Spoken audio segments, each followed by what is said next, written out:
Você está viajando através de outra dimensão. Uma dimensão não só de imagens e sons, mas também da mente. Uma jornada a uma maravilhosa terra, cujas fronteiras são as da fantasia.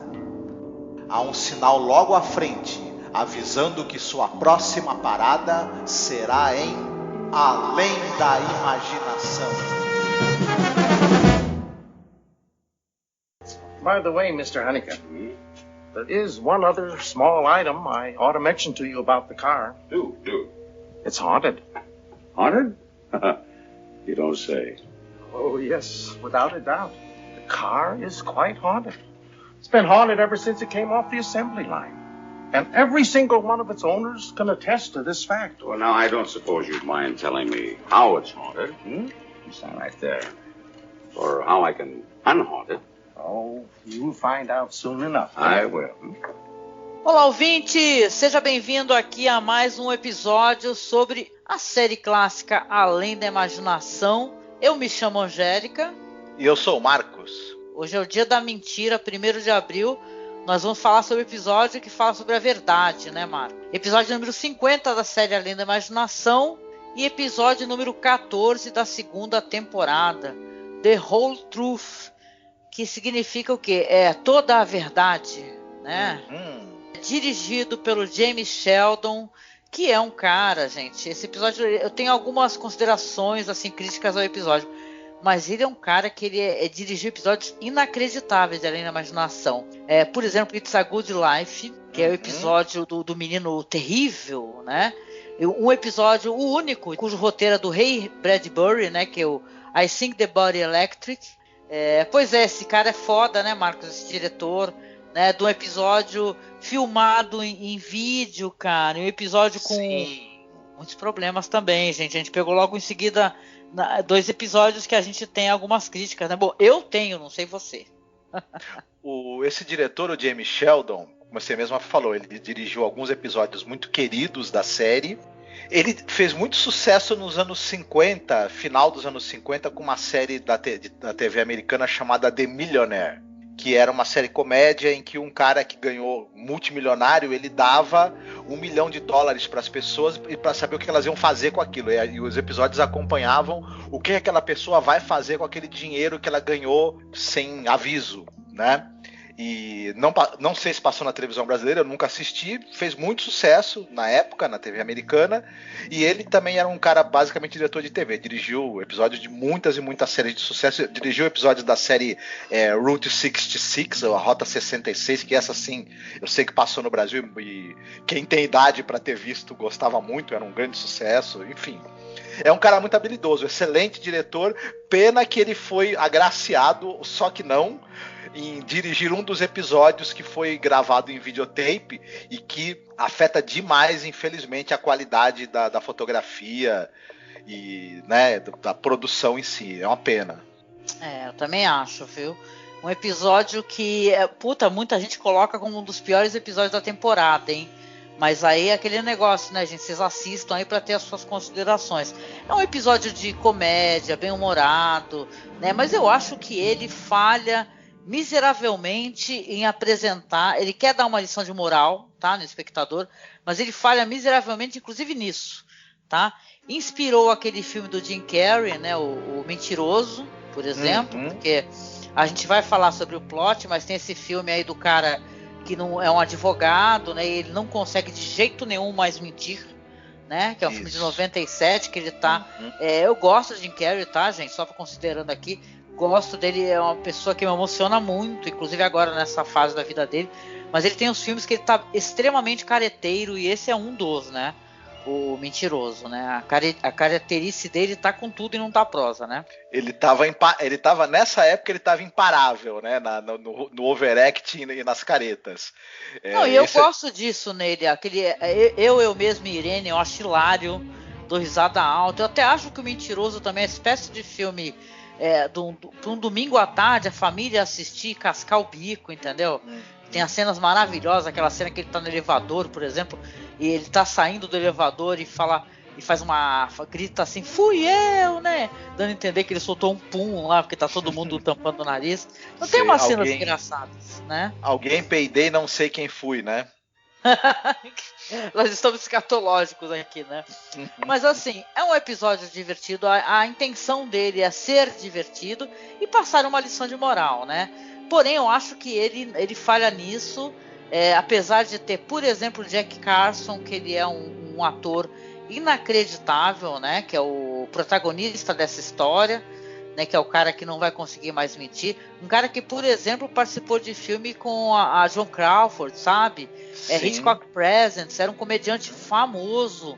Ele fez uma série de filmes de comédia com o comediante Dennis Morgan. Esses filmes foram muito sucesso ali nos final dos anos 40, anos 50. Ele fazia um time que lembrava um pouco o time ali do Jerry Lewis com o Jim Martin, essa coisa da dupla de comediantes que faziam vários filmes onde eles faziam personagens muito próximos, assim.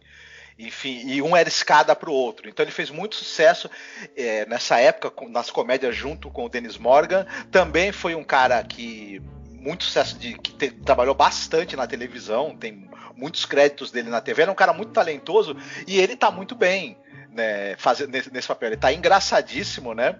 Ele tem uma agilidade, uma vivacidade na interpretação dele que é muito bacana, assim, que talvez o ponto alto do episódio é vê-lo enrolando as pessoas para vender esses carros velhos e podres, né, que ele tenta vender no episódio. Sim, faleceu jovem, né, faleceu aos 52 anos, o quê?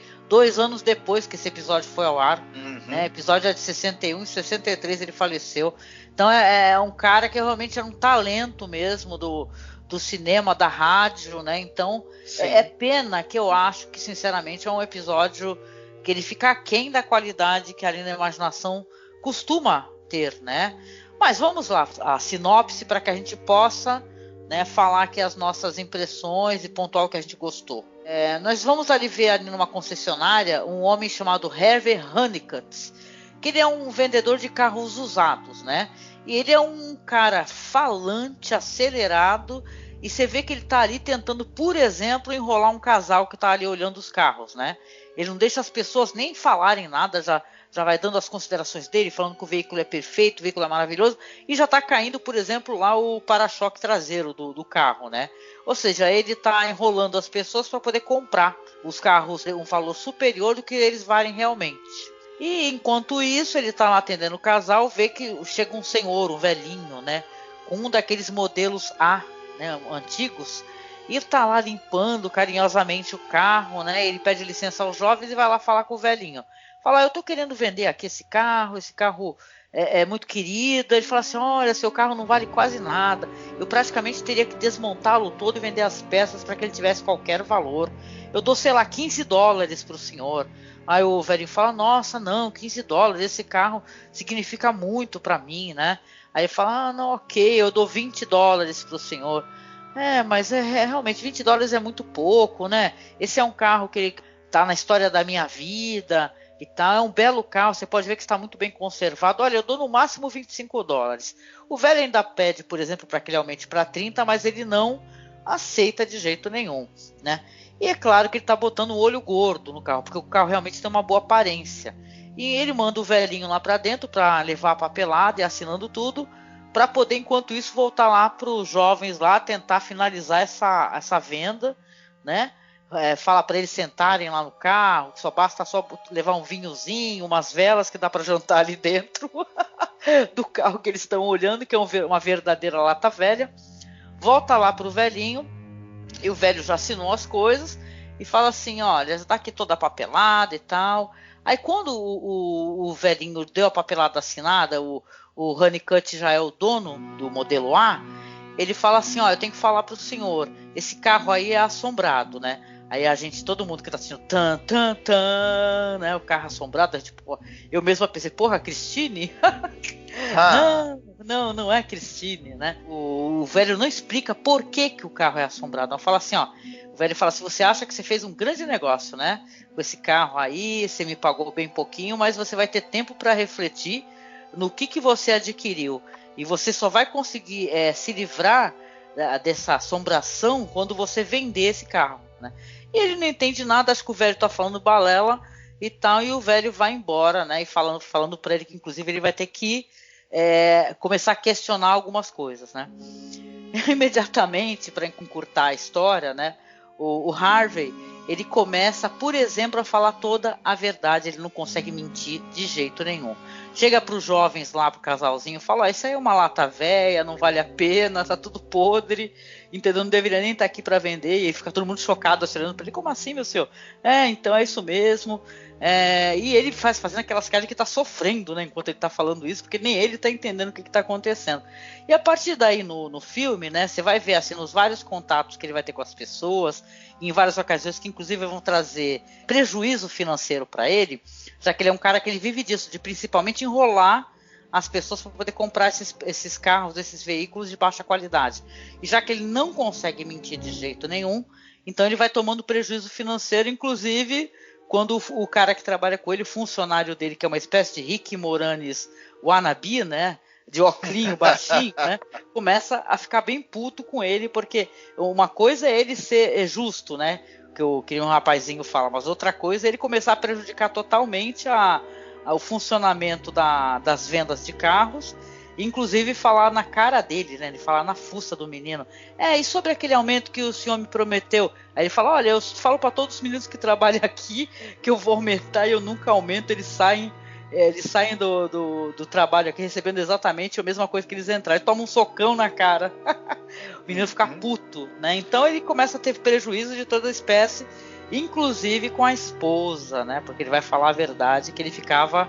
Ele, em vez dele falar que ia fazer inventário, ele falava ia jogar com os rapazes. Eu te juro que ele ia falar que ia estar com alguma mina. Então ele fala assim: eu estava ali com a minha amante, né, e tal, no motel, né. É que Twilight Zone é pudica, né, mas... O que tu achou? Eu achei que é curioso, é bem divertida essa interação dele com o funcionário. Tem o soco que o funcionário dá nele, que é um soco, não é a melhor coreografia de soco que a gente vai ver na vida, né? Pra dizer a verdade, mas é divertido. Esse cara que faz o funcionário, que é o Art Johnson, uma curiosidade sobre ele trabalhou muito com dublagem de desenhos. Ele trabalhou na dublagem de Animaniacs, do Zé Colmeia, os Smurfs, os Flintstones, fazendo personagens secundários. Scooby-Doo. Ele tem uma vozinha engraçada, né? Mesmo, esse personagem. Isso. Ele trabalhou bastante com dublagem, enfim. E ele é um cara que tem claro, né, um tipo todo pra comédia mesmo, né? Enfim. E é divertido mas ao mesmo tempo que é divertido, a gente tem que admitir que é um tanto quanto bobo, né? Essa coisa dele falar que tava jogando pôquer. Esse episódio todo ele tem um pouco isso, né? Ele faz humor, é um humor bem leve, até tolo, até certo ponto, né? Ele não consegue ter nenhuma coisa para contrabalancear isso, né? Como a gente viu, por exemplo, quando eles usam o humor junto com o drama naquele episódio, por exemplo, Time Enough at Last. É um episódio que tem um equilíbrio entre as duas coisas maravilhoso, quase que perfeito. Aqui é uma tentativa de fazer um humor leve que, na verdade, de tão leve acaba ficando pouco substancioso, eu diria, né? Não, e é um episódio estranho, né? Eu já vou até me aproximar do final do episódio para explicar o meu ponto, que é assim, essa época é o quê? Guerra Fria, né? Então tem todo aquele negócio lá do anticomunismo, e falar nomes de políticos mesmo da época, né? Por exemplo, o momento lá que vai aparecer o Nikita Khrushchev, né? Que é o premier, né? Da Rússia. Então ele vai aparecer para comprar o carro por algum motivo, saca? Sendo que antes estava um político lá conversando com ele, que é um discurso assim muito fácil. Cara, eu vou pedir desculpa para poder explicar. Mas assim, é um discurso de antipolítica, que hoje em dia a gente está inclusive sofrendo com isso daí, né? Que todo político é mentiroso, que todo político, né, quer te prejudicar e tal. É um discurso de antipolítica. Claro, as pessoas têm sua subjetividade, colocam isso nos seus filmes, nas suas séries e tal, colocam suas impressões. Claro que a gente tem uma percepção ruim né, dos políticos, mas isso daí afasta as pessoas de conversar sobre política, né? E hoje a gente sofre por causa disso. O que eu quero dizer é o seguinte: quando aparece esse político, aí você já pensa, né, na história. O cara se fala que é o justo, não sei o que lá, o político X justo. Eu sou um cara honesto, justo e tal, blá blá blá blá. E tal, e você fala, putz, o cara vai vender o carro para esse político e, porra, o cara nunca mais vai conseguir mentir. E ele fala isso, né? Ele pega e fala assim, eu não posso ficar, imagina, eu nunca mais vou conseguir fazer um discurso e tal. Então tem coisas esquisitas nesse episódio que, claro, gente, são retratos lá dessa época. Eu tô vendo aqui o roteiro é do próprio Rod Serling, né? Então tem esse lance estranho, né? Porque caso vocês não saibam, assim, para quem não assistiu ainda, que espero que vocês assistam, né? Independente da nossa percepção, das nossas opiniões aqui, tem um momento que vai se falar do Jack Kennedy, né, do político, e o episódio ele foi ao ar na mesma tarde que o Jack Kennedy foi empossado como presidente dos Estados Unidos. Então é meio esquisito, sabe? O episódio, claro que as pessoas não sabiam, bota essa linha, e até porque o episódio não era ao vivo. Apesar dele ter essa gravação feita em vídeo, que dava aquela impressão de coisa ao vivo, gravada na hora, como Playhouse 90, ele é um episódio que já tinha sido gravado antes, já tinha sido produzido antes. Então chega a ser esquisito, né? Mas é uma espécie o episódio soa para mim como uma espécie de ferramenta de propaganda, sabe, política, né, de alguma maneira. Quer dizer que Khrushchev, assim, a gente estava até conversando o que o Nikita Khrushchev fez, né, e tal, né, chega a ser só engraçado, como se ele estivesse falando toda a verdade a partir dali, porque é o cara que vai comprar o carro. Tem uma coisa meio profética que ele fala do Kennedy e do Khrushchev. E é engraçado que o Kennedy e o Khrushchev vão realmente ser protagonistas de vários episódios em que a coisa vai esquentar nas relações entre Estados Unidos e União Soviética, por conta inclusive de Cuba também. Você vai ter a crise dos mísseis, você vai ter uma série de coisas ali muito marcantes, inclusive o medo, né, da guerra nuclear vai justamente acontecer por conta das tensões que ocorrem enquanto está Khrushchev no poder na União Soviética e o John Kennedy no poder nos Estados Unidos. É uma coisa interessante isso. O Khrushchev... eu tô chamando ele de Khrushchev e o nome dele é Khrushchev. Adoro. O Nikita Khrushchev também é o cara que ele vem após o Stalin, após a morte do Stalin, e ele é o cara que vai abrir os arquivos do stalinismo, né? E é interessante ele ter comprado. Parece que ele foi mesmo amaldiçoado com o poder da verdade que o carro inspira, né, e tal. Isso. Ele acaba tendo que revelar o que aconteceu durante os período a perseguição que o stalinista, as execuções, as prisões ilegais, as torturas, etc. e tal, todas as atrocidades cometidas durante o período do stalinismo e toda a repressão, sobretudo contra os intelectuais também. Ele acaba abrindo esses arquivos. Então é interessante que tem um sabor meio profético esse episódio. É até mais interessante isso do que o episódio em si, né? É verdade, as coisas que por trás disso, as ideias, né? Inclusive, para quem escutou os nossos podcasts da temporada passada, a gente falou sobre um episódio chamado Mr. Beavis, né? Que é o do cara lá que ele tem uma vida simples e tal, só que aparece um anjo que quer melhorar a vida dele, é uma espécie de coach, né, de vida, né, para ele se vestir bem, para ele ser um cara mais rico e tal. Então o Serling, ele tinha uma ideia de fazer, a gente comentou isso na época, né, que ele queria fazer Mr. Beavis ter um programa, um spin-off, né? Então quer dizer que haveria, sim, nesse programa que ele estava idealizando, episódios, por exemplo, que o Mr. Beavis era abençoado por um anjo e com essa capacidade de só dizer apenas a verdade. No outro episódio ele seria um vendedor de carros usados. Então quer dizer que o Serling, ele tinha uma ideia, inclusive, de fazer um spin-off que depois acabou não se aproveitando, porque não aconteceu, né? Esse spin-off aí com esse personagem para ser ali na imaginação.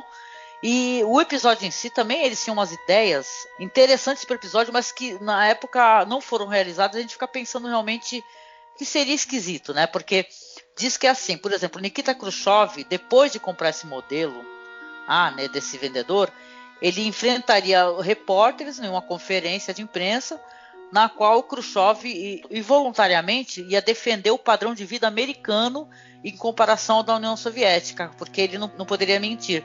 Quer dizer que ia soar como uma coisa assim, uma ferramenta muito política, né, de propaganda da política americana, do modo de vida americano, né? Então eu fico pensando assim, sabe, toda a época que o episódio está contido ali, do que estava acontecendo, e como, de certa maneira, o episódio ele não funciona nem por uma questão moral. Por quê? Vou explicar.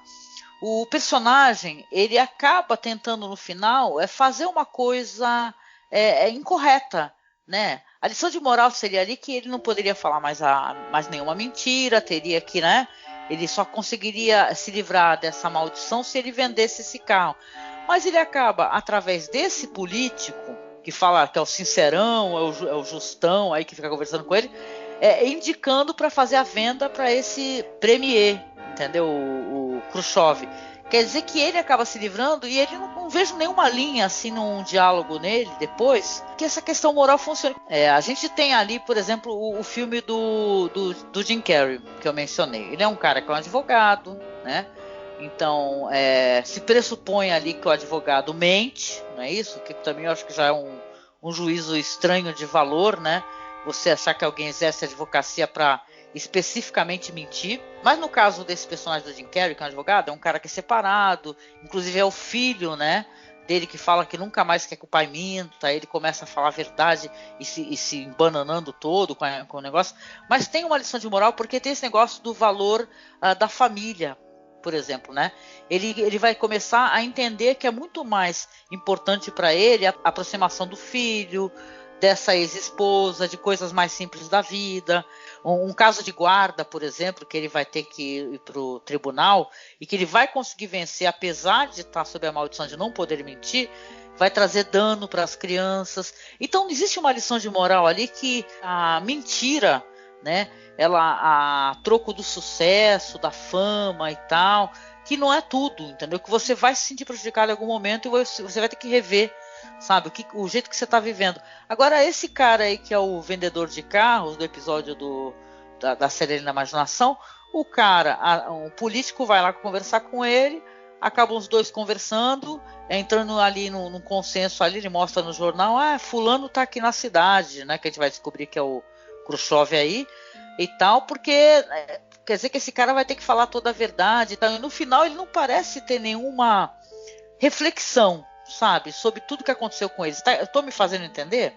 Sim. Ele não tem nenhuma reflexão sobre isso. Ele apenas passou para frente o veículo, ok, para mostrar que, na verdade, um modo de vida americano que é o certo, é correto, né?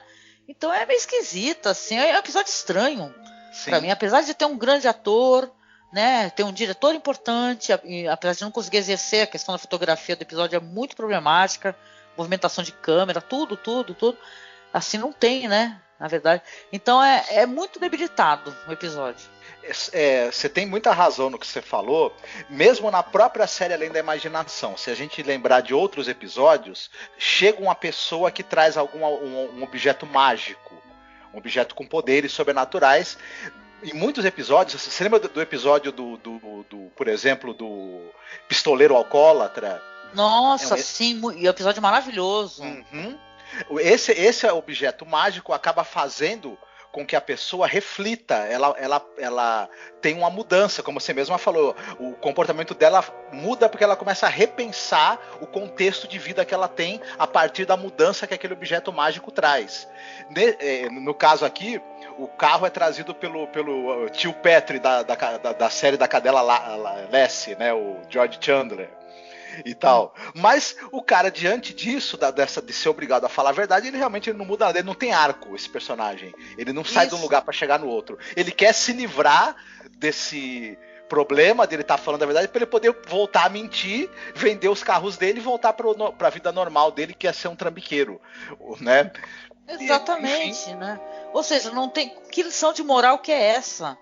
Né? Então eu tenho a impressão que, claro, que o Serling, né, e toda a produção aí da Cayuga também tem uma pressão para você, sabe, on the roll, né? Você tem que pegar, escrever roteiro, bora juntar a galera e tal, e nem tudo funciona, Não são roteiros, por exemplo, que nem alguns episódios que a gente já comentou dessa segunda temporada, que eles são maturados. Eles já existem na mão do Serling por muitos anos, sabe? Ele conseguiu lapidar, entendeu? Mesmo com toda a censura que o irritava muito, né? Ele conseguia pegar ideias que ele tinha dentro do coração e botar, né? E falar, nossa, olha, um grande episódio. A gente falou, por exemplo, de Dust, né? Que pra mim, nossa, que episódio do caramba, né? Emocionante. E aí depois ficam vindo episódios assim que, saca, que as ideias não foram muito bem elaboradas ali. Mesmo tendo bons diretores em cena. E eu fico pensando, sabe? Total de economia, foram 6 episódios que foram gravados nesse formato aí, que não é película, que é de vídeo, né? De filmagem de... É um terror, né? É difícil, a gente até tem episódios interessantes, mas é difícil até a gente conseguir elogiar, porque é difícil, cara. Não tem remasterização que salve esses episódios. E a economia foi coisa de, sei lá, de $30 mil na época. Entendeu? Então, é isso que é o problema, porque são episódios que... O problema não é nem de roteiro, às vezes, a ausência de profundidade nas cenas, entendeu? São deficientes, e eu acho que o Serling devia estar com uma puta de uma má vontade fazendo isso daí. Eu tenho essa impressão também, sabe? Que esses episódios também tinham uma certa má vontade. Não sei se eu estou sendo justa, talvez não, né? Mas eu acho que o irritava profundamente esses cortes de gastos aí, onde ele não tinha, cara, ele não tinha como decidir algumas coisas, né? Foda. Uhum. Ele realmente externou várias vezes o descontentamento dele com esses episódios, com o resultado deles. Episódios filmados, feitos em videotape. Mas, se serve de consolo para os nossos ouvintes, não desanimem, porque essa segunda temporada tem alguns episódios fracos, mas a coisa já vai começar a esquentar de novo e vão vir alguns excelentes episódios aí para frente. Essa segunda temporada, apesar de ter... Ela talvez uma temporada com muitos altos e baixos, mas ela tem alguns dos melhores episódios da série, inclusive no hall de episódios dela, né? Chegaremos a eles, né? Sim. Interessante também aqui comentar, a gente não falou sobre isso, o episódio, claro, muitos episódios foram adaptados ali para programas de rádio, né? Dramas de rádio, né? E nesse drama de rádio aí, em vez de ser o Khrushchev aí e tal, da União Soviética, né? É um emir do Oriente Médio. Ou seja, dá para ficar mudando, né? O país da pessoa que aparece para comprar o carro, né? Então sei lá, cara, é um episódio divertido, gente. O tom dele é muito leve, mas só pra mim um tanto quanto irritante quando você pega assim uma produção que você sabe que o Serling não gostou, entendeu? Tem várias, até coisas que a gente elogiou muito aqui. O Serling não gostou porque ele não gostou do jeito como foi filmado, não gostou do resultado. Então pra ele era muito frustrante e acaba sendo pra gente também frustrante, né? A gente acompanhar, sabendo que o cara não estava muito satisfeito, né, com o que estava acontecendo, né? Então, uma das últimas diálogos do filme é isso, né? É o personagem ligando, né, pra poder falar com o Kennedy e tal. Então isso é muito esquisito e deve ser estranhíssimo na época, né? Quando o pessoal foi assistir à noite na televisão, de tarde o Kennedy tava sendo empossado, né? Que porra era essa, né? Interessante. Pois é. Então vamos lá às nossas recomendações de filmes. Eu vou ser bastante óbvio, infelizmente, não vou ter muito como fugir. E eu vou indicar um filme que ele é baseado num livro. O livro é do Ian McEwan, que chama Reparação, Atonement. E esse filme é sobre os reflexos terríveis que podem advir de uma mentira. E é o filme Desejo Reparação, dirigido pelo Joe Wright, que é com a Keira Knightley e o James McAvoy. É um filme de 2007, belíssimo. Tem uma participação também da Saoirse Ronan e da Vanessa Redgrave, participações importantes das duas. Sensacional esse filme. Então, não vou contar muita coisa, muita gente já viu, né? Chega a ser meio, né, chover no molhado para quem já assistiu, mas quem ainda não teve a oportunidade de ver, assista. Ele tem entre outras coisas, ele tem um impressionante plano sequência em um determinado momento, que é de cair o queixo.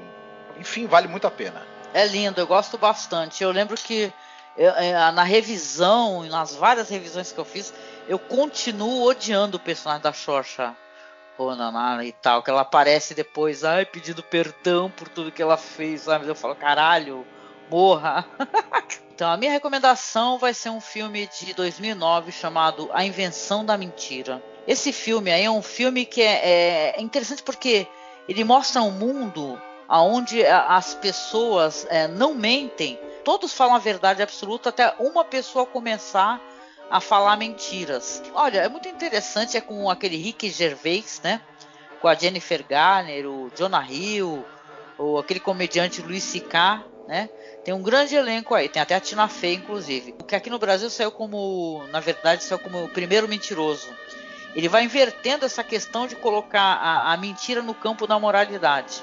Bom, esse personagem aí que o Ricky Gervais faz, ele é o Mark, ele é um perdedor, assim, um perdedor nato, né? Como o filme retrata ele. Que trabalha como roteirista para o cinema. Detalhe, não existe ficção no mundo onde não se pode mentir, ou seja, os filmes são basicamente textos sobre fatos históricos reais, sabe? Lidos por um narrador em tom professoral, né? Ou seja, é um mundo muito estranho, né, e chato, né? Então a gente vai ver como é que é a progressão, como é que são as relações e as consequências desse personagem que acaba começando a mentir nesse mundo. Tudo que ele fala, como é um mundo onde não existe a mentira, né? As pessoas vão entender como verdade. Então essa é a minha recomendação aí. O filme, na verdade, é o Primeiro Mentiroso, né, que é uma fábula aí sobre a mentira, inclusive a religião, né? Leia o texto lá do um cara que escreve bem pra caramba, né, que é lá do Cine Gnose, Cinema Secreto Cine Gnose, que você vai ver um texto muito legal dele sobre o filme, né? Onde ele, claro, explicou muito melhor assim, a percepção dele sobre uma história assim dessa que a gente no mundo, né? Isso é interessante, né? A coisa da mentira é uma questão moral, né? Pra gente, né? Honestidade e tal, são valores, né? Você falar a verdade. Mas esse filme, você mentir não é uma questão de moralidade ou de imoralidade. O filme leva isso como uma questão amoral. Não existe moral nenhuma em torno disso. Então, é interessante como eles constroem essa história, viu? Vale a pena. E a gente, como vocês sabem, né? A gente está escolhendo aqui musiquinha no final do podcast, que toca lá no nosso MP3 do site. Você escolheu alguma coisa dessa vez, meu querido? Para tocar no finalzinho? Eu escolhi a música do Serj Tankian, Lai Lai Lai. Gente, eu adoro essa música. Eu fico em casa cantarolando aqui. Lai Lai Lai Lai Lai Lai Lai Lai. Muito boa. Muito boa. Ela foi trilha sonora da abertura da série de terror do Mick Garris, a Fear Itself. O pessoal talvez lembre quando escutaram essa melodia, né? É muito boa essa série, gente. Vocês acharem pra baixar, tá difícil.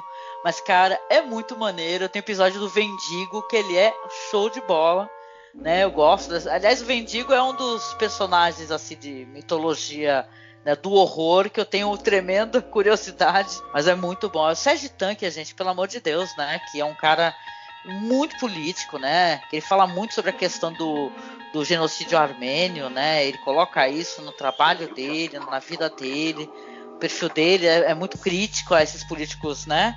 Que são pilantras e tal, estão sacaneando. Então, cara, é demais. Eu amo esse cara de paixão e obrigada pela recomendação. Bom, muito bem. Agradecendo, né, ouvinte, obrigado mais uma vez com a gente aqui no finalzinho do podcast. Espero que a gente grave mais alguns programas, né, Marcos? Sem ficar reclamando dos episódios. Senão as pessoas podem achar a gente chato, né? Vai ter muita coisa boa pra frente aí. O pessoal não pede por esperar. Vamos lembrar que essa temporada, tudo bem que vai demorar um pouquinho, mas tem o famosíssimo The Obsolete Man, né? Então a gente tem um longo caminho até lá, mas vai ser um caminho bonito, gente. Paciência que a gente vai começar a elogiar mais os episódios, tá? É que foram 2 episódios seguidos assim que a gente teve um pouco de crítica, né? Em relação aos roteiros, mas hashtag I love Rod Serling, não tem essa não, a gente gosta dele, mesmo com episódios mais mornos como esse, tá?